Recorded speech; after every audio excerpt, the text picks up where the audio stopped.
DMM Armageddon coming up. I think it's time I let you in on some tips and tricks that can help you up your game when doing whatever it is you want to do this deadman. My first tip is, if you haven't yet, I recommend checking out my previous videos, as there are a lot of neat bits of information that I would otherwise include in this video, such as quests you can do for XP, how you can lock XP, claim your auto-completed quest items, and so forth. So be sure to check those out to not miss a thing. Starting off, you'll want to know some things that you can utilize right away. Talk to Brugson Burson at the GE. With him, you can set your respawn there, so when you die, you respawn at the GE. And you can also buy Rings of Returning, which teleport you to your respawn location, and in this case, the GE. Next up is the Quest Helper plugin.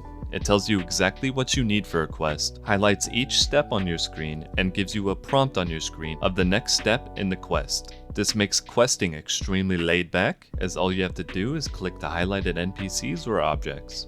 Every day at midnight UTC, you can claim another free starter pack, which includes 5k cash and a random tier 1 sigil, so be sure to grab those every time a new day starts. If you go to the Varrock Museum and talk to Historian Minus on the 2nd floor, he will grant you 2 free experience lamps because of the auto-completed quests. Each lamp gives you 10k XP and any skill above level 20. When you start to do breaches, I recommend adjusting your ground loot items to only see items you want to loot. You can do this by increasing the value of the items you see, highlighting specific items, or hiding the items you don't want to see. Otherwise, you'll see hundreds of items on the floor and it can be hard to see what you want to loot. Also, with so many people at the breach, you'll want a way to filter through how many you do see. What I like to do is use the entity hider to hide thralls, hide others, and hide others 2D, but make sure you do not hide attackers. If you do this and turn on auto retaliate, if anyone attacks you, you can auto retaliate them and they will show up on your screen. So all you will see is your own character and the PKer who is attacking you, to better focus on killing or escaping that PKer.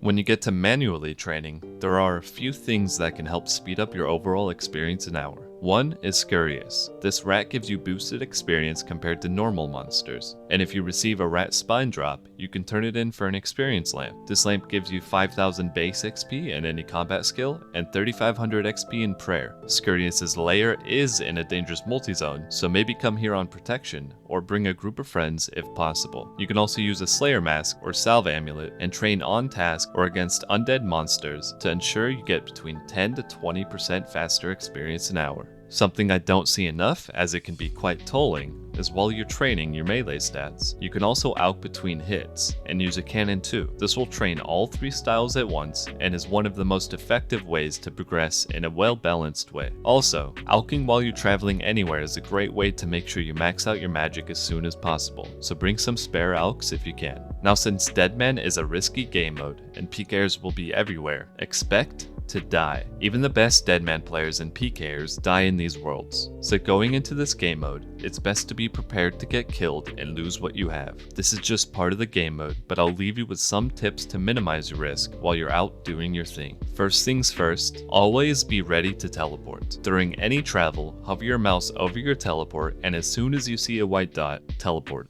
If you're out in the middle of nowhere without many options to escape, you don't want to take the risk if it's a PKer or not. Just get out of there and come back again when it's clear. 2 good plugins for this is the Minimap plugin and the Player Indicators plugin. On Player Indicators, enable highlighting other players and make sure it draws their username on the minimap, so when you're running around, you will see their name pop up before their actual white dot. Also, under the Minimap plugin, you can checkmark the zoom option so you can zoom out your minimap more and see players further away.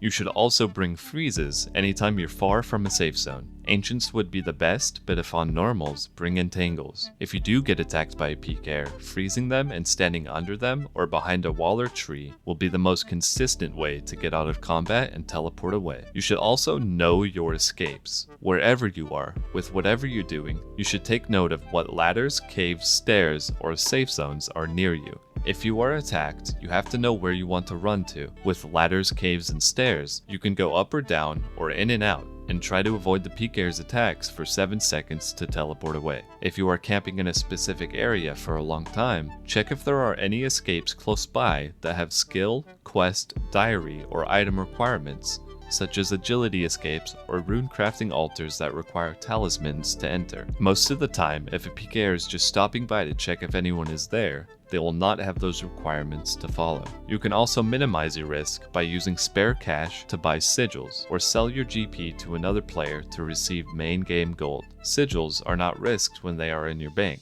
and if you swap your GP out, you can always swap it back in if you need more. With that concludes my tips and tricks for your Deadman adventure. I have a few more videos coming out before the start of Deadman, and I have big plans for my videos while the tournament is running, so subscribe to be sure not to miss out.